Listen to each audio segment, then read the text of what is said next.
Good morning students. ये second video है 13 chapter का। फर्स्ट वीडियो में आपने देखा कि इंडियन फ्रीडम स्ट्रगल का सेकंड पार्ट अगर हम कहें तो 1915 में, जिसे हम गांधीयन पॉलिटिक्स के नाम से जानते हैं, 1915 में से शुरू होता है जब महात्मा गांधी का इंडियन पॉलिटिकल हॉरिजन पे उनका अराइवल होता है।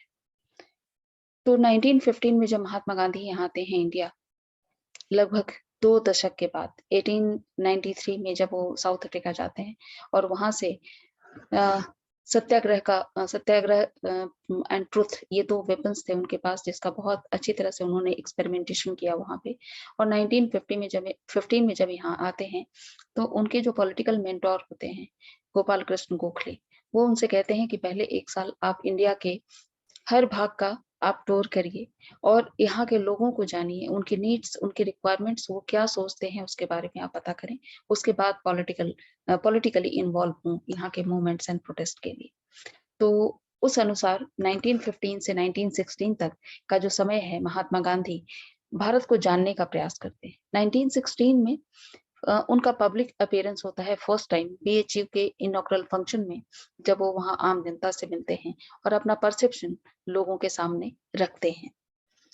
1917 एंड 18 ये 2 साल महात्मा गांधी कई प्रोटेस्ट एंड मूवमेंट्स लॉन्च करते हैं लोकल लेवल पे, जिनमें Champaran movement and Kheda movement and 1918 में अहमदाबाद मिल वर्कर्स के लिए जो किया गया प्रोटेस्ट शामिल है। 1919 में Mahatma Gandhi Rowlatt act and press act के खिलाफ एक सत्याग्रह ऑर्गेनाइज करते हैं और जनवरी 1920 में नॉन कोऑपरेशन मूवमेंट लॉन्च करते हैं। तो इस तरह ईयर वाइज ईयर जो उन्होंने प्रोग्राम अपने लॉन्च किए, जिसमें सबसे बड़ा जो उनका प्रोटेस्ट और मूवमेंट था वो था नॉन कोऑपरेशन मूवमेंट, जिसमें उन्होंने खिलाफत मूवमेंट को भी एसोसिएट किया। खिलाफत मूवमेंट, जैसा कि आप सभी जानते हैं कि शौकत अली एंड मोहम्मद अली, ये 2 ब्रदर्स थे मुंबई के, जिन्होंने टर्की के खलीफा को डिथ्रोन करने के बाद उनके सपोर्ट में ये प्रोटेस्ट ऑर्गेनाइज किया था।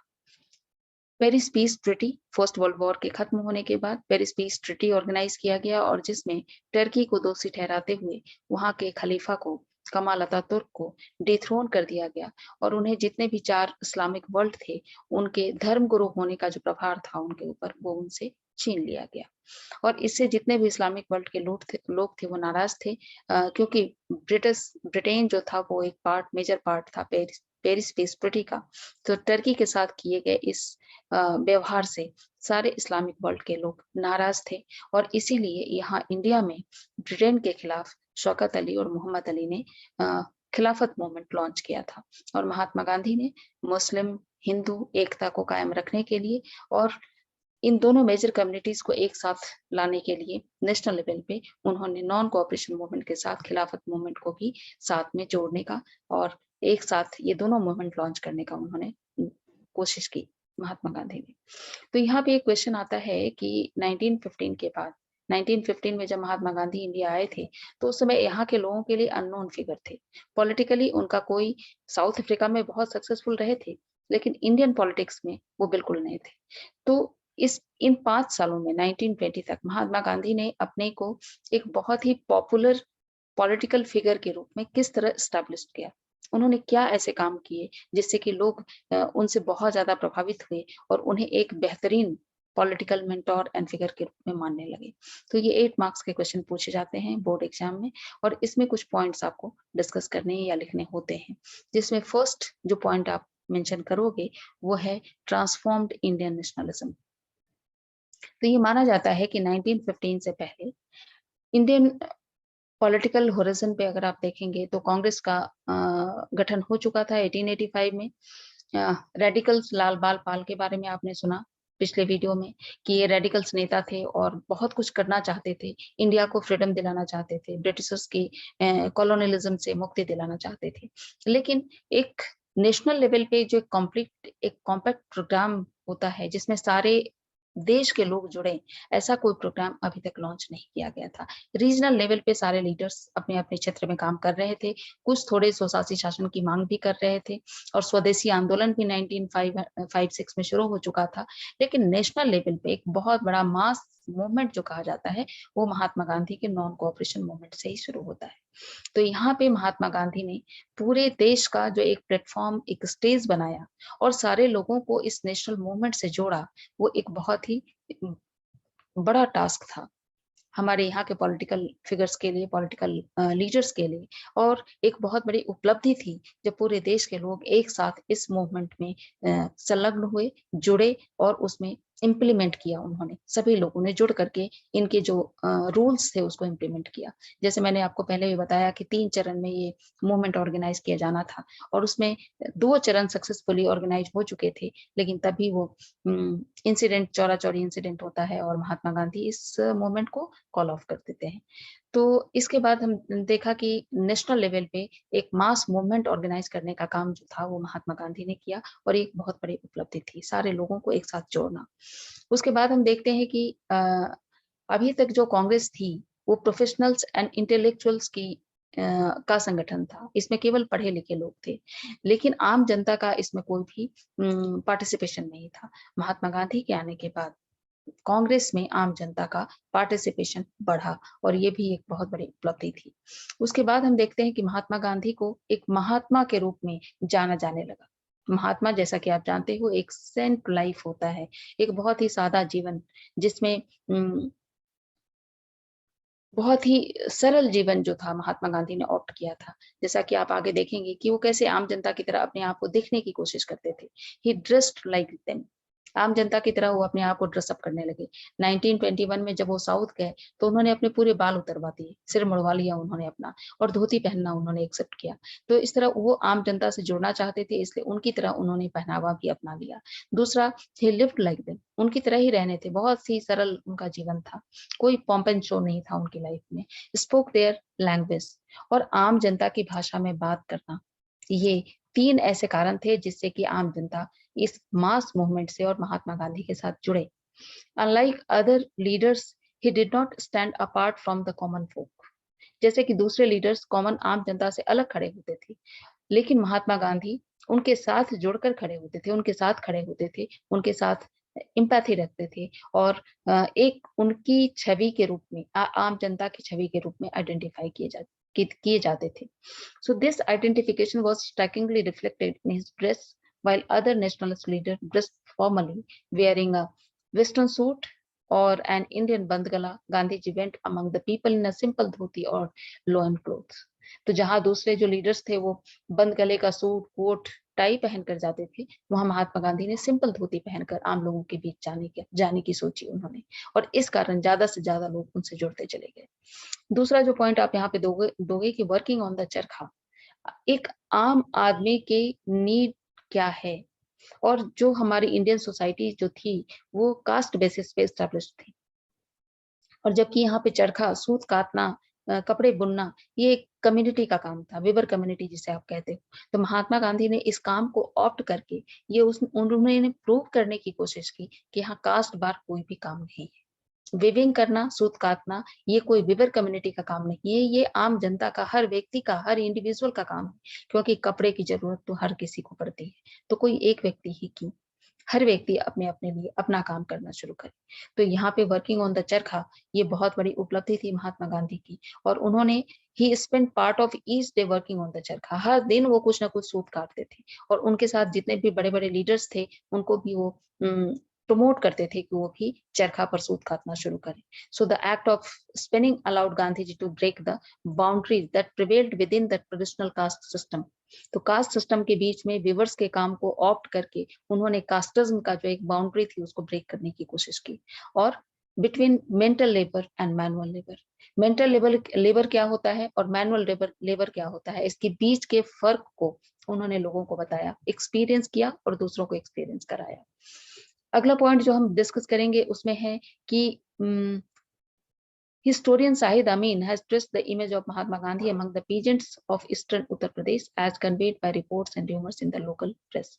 कुछ एग्जाम्पल्स दिए गए हैं जिसमें महात्मा गांधी को एक लोकल लीडर के रूप में, एक नेशनल लीडर के रूप में, एक महात्मा के रूप में कैसे लोग दिलो जान से उनको चाहने लगे थे। और इसका एक एग्जाम्पल जो उसमें के रिपोर्ट में, न्यूज़पेपर्स में और मैगजीन्स में छपे थे, उसका उदाहरण आपके एनसीईआरटी टेक्स्ट बुक में दिया गया है, तो उसे एक बार यहाँ पे आप डिस्कस करेंगे। तो एक बार की बात है कि जब वो गोरखपुर और ईस्टर्न उत्तर प्रदेश की यात्रा पर थी, जिसे सेंट्रल प्रोविंस कहा जाता था, तो वहां पे देखा गया कि भटनी, गांधी जी भटनी, जो कि गोरखपुर के पास एक स्टेशन है, छोटी सी जगह है, वहां पे वो लोकल पीपल को एड्रेस करने वाले थे। और वहां पे ऑलमोस्ट 15,000 से लेकर के 20,000 तक लोग इकट्ठे हो गए थे।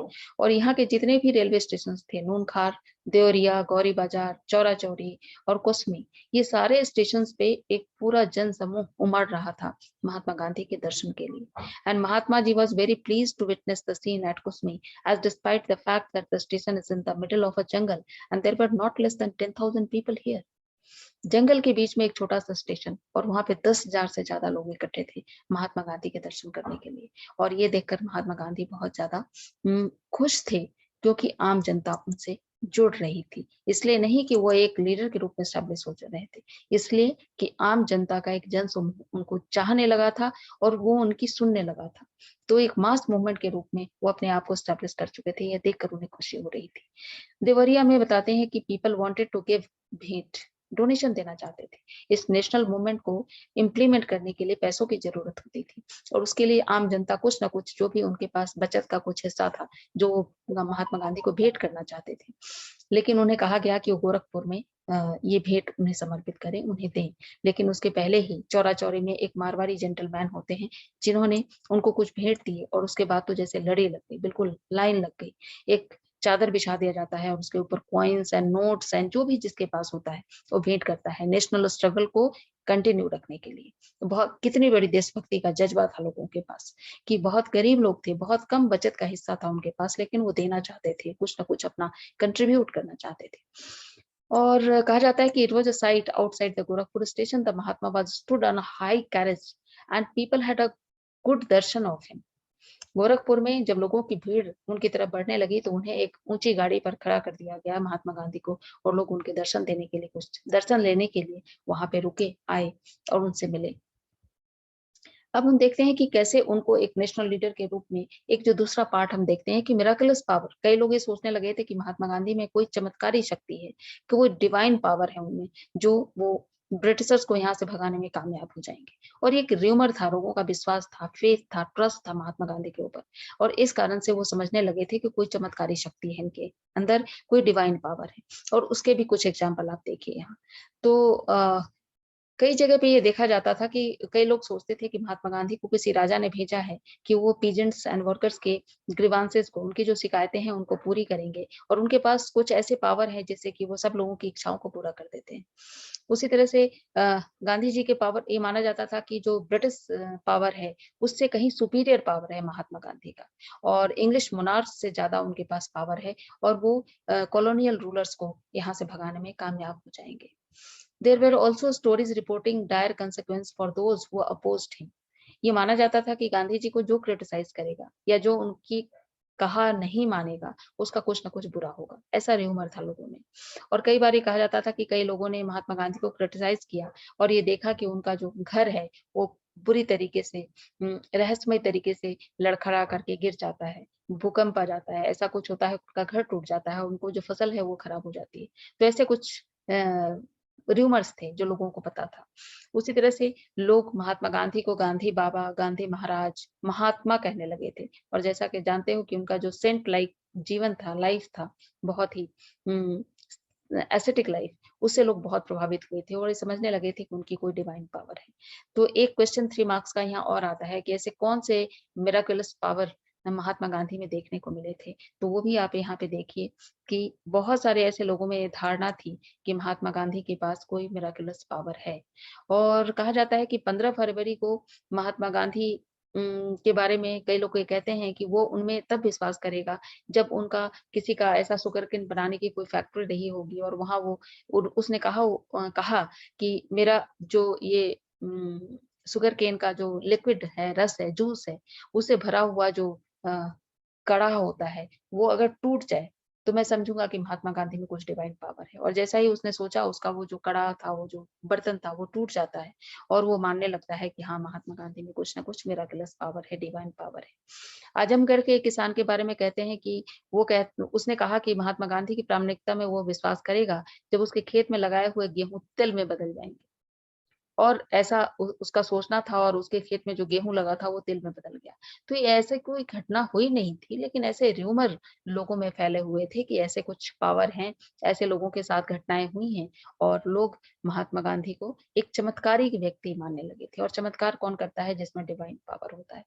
उसी तरह से गोरखपुर के सज्जन ने चरखा चलाए जाने की आवश्यकता पर प्रश्न उठाया और उसके घर में आग लग गई। गोरखपुर के एक व्यक्ति थे और उसने कहा कि चरखा जलाने की क्या ज़रूरत है? और जैसे ही उसने, क्योंकि महात्मा गांधी चाहते थे कि लोग चरखा चलाएँ, सूत कातें, कपड़े बुनें, और अगर उसने क्वेश्चन उठाया तो उसके घर में आग लग गई। ऐसे बहुत सारे क्वेश्चन्स हैं कि कई लोगों ने लिकर पीने से मना किया और कुछ न कुछ उसके सामने रोड़े की बारिश होने लगी। कई लोगों ने कहा कि हम जुआ नहीं खेलेंगे, है ना? जुआ खेलना उसने मना कर दिया और ऐसा करने से हुआ कि उसकी बकरी को कई कुत्तों ने काट लिया, तो कुछ न कुछ बुरा हुआ उनके साथ। और बुरा हुआ तो और बुरा होने से क्या हुआ कि वो डर गया और महात्मा गांधी के चमत्कारी व्यक्तित्व का, उनके चमत्कारी पावर का उसे एहसास हो गया। तो ये माना जा सकता है कि इसमें कोई वास्तविकता नहीं होगी, लेकिन लोग ऐसे र्यूमर पे यकीन करने लगे थे और उन्हें महात्मा मानने लगे थे। और अंध भक्ति जो कही जाती है, अंधश्रद्धा, ऐसे उनके ऊपर ट्रस्ट करने लगे थे लोग। तो यहाँ पे महात्मा गांधी को एक सैवियर के रूप में एस्टेब्लिश हो चुके थे, एक अग्रदूत, एक रक्षक, एक बचाने वाला जो देवदूत होता है, फरिश्ता होता है, ऐसा मानने लगे थे कि वो peasants and workers and labourers का को बचाने वाला सैवियर है। और जो आएगा और यहाँ उनके उसके ऊपर जो लगान है, जो टैक्सेस उसे जमा करना है, उससे उसको निजात दिला देगा, उसको कॉलोनियल पावर से मुक्ति दिला देगा, तो ऐसे लोगों की भावना थी, ऐसा सोचते थे वो। So Gandhiji appeal among the poor and peasants in particular was enhanced by his ascetic lifestyle and by his shrewd, wise use of symbols such as dhoti and the charkha. तो simple life and high thinking and simple life जो कहते हैं, वो महात्मा गांधी में लोगों ने देखा। So Mahatma Gandhi was by caste a merchant and by professional lawyer, but his simple lifestyle and love of working with his hands allowed him to empathise more fully with the living poor and for them. तो उनकी जो simple lifestyle थी और चरखा and hand work, कहते थे कि machine चलाना हर व्यक्ति को आना चाहिए, तो हाथ से काम करने की जो उनकी सोच थी, उससे गरीब व्यक्ति उनसे जुड़ते चले गए और उनकी बातों को उन्होंने आंख बंद करके माना। Where other politicians talked down to them, Gandhiji appeared not just to look like them, but to understand them and relate to their lives. जहां दूसरे politicians उनको नीचा समझ करके बात करते थे और अपने से छोटा समझ करके बात करते थे आम जनता को, लेकिन महात्मा गांधी ये समझते थे कि वो उन्हीं का एक पार्ट है, आम जनता का एक पार्ट है और उनकी तरह वो रह रहे हैं, उनकी तरह वो सोचते हैं और उनकी नीड्स एंड रिक्वायरमेंट के बारे में सोचते हैं। तो ये जो सोच थी लोगों में, उसने महात्मा गांधी को एक पॉपुलर लीडर के रूप में एस्टैब्लिश किया। एक बहुत ही फेमस और एक बहुत ही सबके द्वारा मानने योग्य राजनेता के रूप में। अब यहाँ पे एक पॉइंट और दे सकते हैं कि his success broadening the basis of nationalism, और उनके जो डे बाय डे जो सक्सेस महात्मा गांधी को मिल रही थी, उससे नेशनल लेवल पे जो लोगों का जुड़ाव था, एक नेशनल मूवमेंट के रूप में लोगों का जो जुड़ाव था, वो डे बाय डे ब्रॉडेन होता गया, बहुत बढ़ता गया। सो while Mahatma Gandhi mass appeal was undoubtedly genuine and in the context of Indian politics without precedent, it must also be stressed that his success in broadening the basis of nationalism was based in careful organization। और एक national level पे एक organisation के रूप में इस political movement को उन्होंने लॉन्च किया। पहले तक के जो मूवमेंट्स थे वो सारे लोकल लेवल पे, क्षेत्रीय स्तर पे बहुत कम लोगों का जुड़ाव था, लेकिन अब महात्मा गांधी के आने के बाद ये जो फ्रीडम स्ट्रगल था, वो एक नेशनल स्ट्रगल के रूप में स्टैब्लिश हो चुका था। New branches of the Congress were set up in various parts of India, और इसके बाद जब वो बहुत मास लोगों का, आम आदमी का जुड़ाव ज्यादा से ज्यादा होता गया, तो कांग्रेस के बहुत सारे जो ऑफिसेस थे, उनके अलग अलग पार्ट्स इंडिया के अलग अलग क्षेत्र में छोटे छोटे जगहों पर भी खोले जाने लगे। अ series of Praja Mandals were established to promote the nationalist creed in the princely states.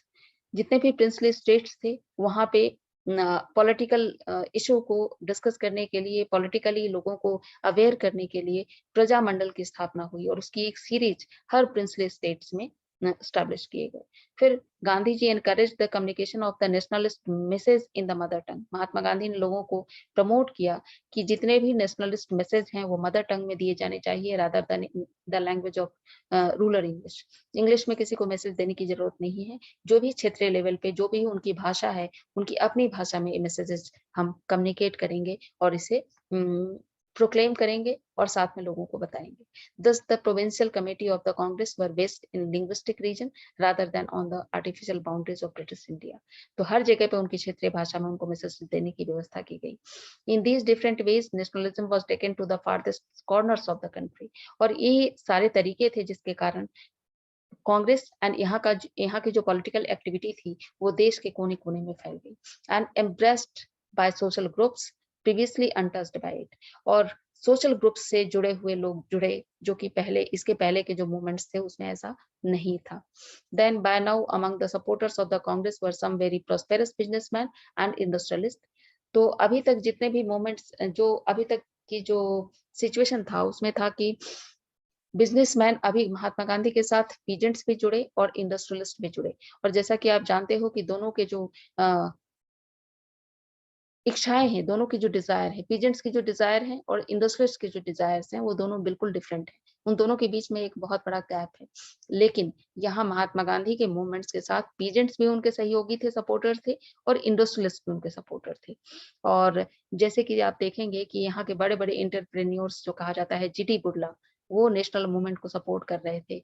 तो जीटी बिरला तो ओपनली महात्मा गांधी के पक्ष में आ गए थे। और भी कई ऐसे मर्चेंट्स थे, बिग मर्चेंट्स, जो पर्दे के पीछे रह करके और इस मूवमेंट को, महात्मा गांधी के मूवमेंट को, कांग्रेस के मूवमेंट को सपोर्ट कर रहे थे। So thus among Gandhi ji admirers were both poor peasants and rich industrialist. तो महात्मा गांधी को एडमायर करने वाले में गरीब भी थे और बड़े बड़े प्रॉस्पेरस इंडस्ट्रियलिस्ट भी थे। So although the reason why peasants followed Gandhi ji were somewhat different from and perhaps opposed to the region of the industrialists। तो एक अलग क्वेश्चन हो जाएगा कि इंडस्ट्रियलिस्ट की क्या डिजायर्स थे और वो पीजेंट्स के डिजायर को क्यों नहीं प्रमोट कर रहे थे, ये हम बाद में डिस्कस करेंगे। यहाँ हम देखेंगे गांधीयन नेशनलिज्म और एक एरा, गांधीयन एरा माना जाता है 1915 से लेकर के 1947 तक का जो पॉलिटिकल इवेंट्स होते हैं या इंडिया की जो पॉलिटिक्स होती है उसे गांधीयन एरा के रूप में माना जाता है। तो एक कितनी बड़ी पर्सनालिटी और कितना कहना चाहिए कि मैग्नेटिक चरस्माई उनका व्यक्तित्व था, उनकी पर्सनालिटी थी कि इस एज को हम गांधीयन एज के रूप में जानते हैं।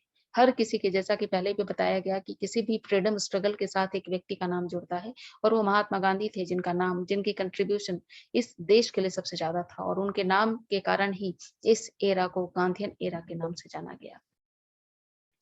To Gandhi's own rule was vital. The growth of what we might call Gandhian nationalism also depended to a very substantial extent in his followers. Between 1917 and 1922, a group of highly talented Indians attached themselves to Gandhi. अब ये माना जाने लगा कि mass movement के लिए prosperous जो wealthier people थे वो भी जुड़ रहे थे, गरीब जनता भी जुड़ रही थी। तो एक पढ़े लिखे इंटेलेक्चुअल लोगों का जो ग्रुप था वो महात्मा गांधी के साथ जुड़े और उसमें थे महादेव देसाई, वल्लभ भाई पटेल, जेबी कृपलानी, सुभाष चंद्र बोस, अबुल कलाम आजाद, जवाहरलाल नेहरू, सरोजनी नायडू, गोविंद बल्लभ पंत एंड सी राजगोपालाचारी। ये इंटेलेक्चुअल लोग थे इंडियन सोसाइटी के और ये सब एक साथ एक स्टेज पे, जिससे कि उनकी स्ट्रेंथ डे बाय डे बढ़ती गई हमारे नेशनल मूवमेंट की। और 1947 में उस समय आया जब हम ब्रिटिशर्स की गुलामी से अपने आप को मुक्त कर पाए। तो these close associates of Gandhi ji came from different regions. तो ये जितने भी नाम मैंने ऊपर बताए ये कोई एक जगह के रहने वाले लोग नहीं थे, डिफरेंट रीजन के थे और डिफरेंट रिलीजन को बिलोंग करते थे, अलग अलग प्रैक्टिशनर थे, अलग अलग धर्म को मानने वाले लोग थे। लेकिन एक महात्मा गांधी एक ऐसे व्यक्ति थे जिसके कारण ये सारे एक साथ एक स्टेज इन्होंने शेयर किया और एक साथ मिलकर के नेशनल फ्रीडम मूवमेंट की शक्ति को, स्ट्रेंथ को इन्होंने बढ़ाया। तो in turn, they inspired countless other Indians to join the Congress and work for it।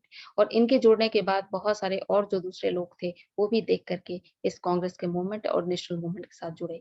Mahatma Gandhi was released from prison in February 1924 और 1922 में जैसा आपको पता है कि चौरी चौरा कांड के बाद नॉन कॉपरेशन मूवमेंट को बंद कर दिया गया था और महात्मा गांधी को गिरफ्तार कर लिया गया था, लेकिन 1924 फरवरी में उनको रिलीज कर दिया जाता है, उनको छोड़ दिया जाता है और अब वो अपना पूरा फोकस, पूरा जो कंसंट्रेशन था महात्मा गांधी ने कुछ कंस्ट्रक्टिव वर्क की तरफ उन्होंने फोकस किया और ये कंस्ट्रक्टिव वर्क थे जिसमें खादी के ऊपर काम करना, चरखा के ऊपर और सूत काटने के ऊपर काम करना और एबोलिशन ऑफ अनटचेबिलिटी, और जो अछूतों का एक ग्रुप यहाँ की सोसाइटी में स्टैब्लिश हो चुका था उसको खत्म करने की महात्मा गांधी ने सोची।